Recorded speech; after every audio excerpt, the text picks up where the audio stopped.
Talk about the importance of playing with a metronome, because that really is the key to a groove. It's got to be locked in.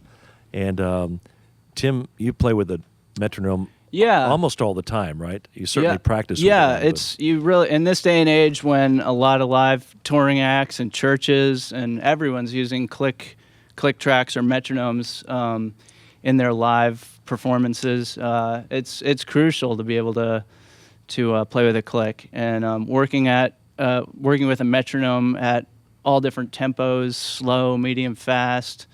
It's just a great tool. Or if it's a medium up-tempo beat you're struggling with, slowing it way down to slow motion and working at that groove kind of in slow motion with the click is really helps you iron out some things. A lot of times when a drummer loses the groove, it's filling into a chorus or something like that.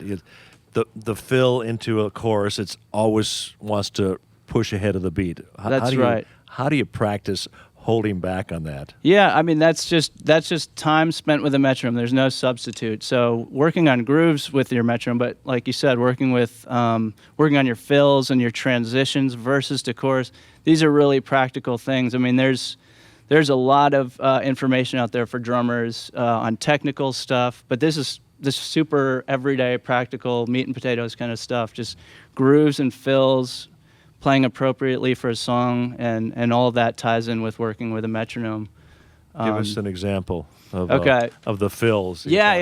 So let's see. Let's take that song for instance, and I think we have a click feed going, so the listener can hear the click as well. Okay. So I'll come out of the verse of that song. He Never Sleeps. So I'll just do the last couple bars alone.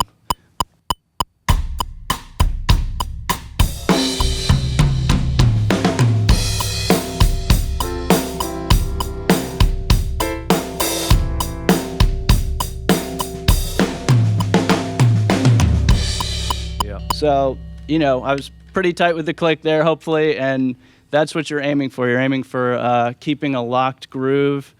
It's okay if it breathes a little bit. It can ebb and flow, but a metronome will definitely help you get that under control so it's not all over the place, and then the groove kind of disappears when you start rushing too much or pulling back too much.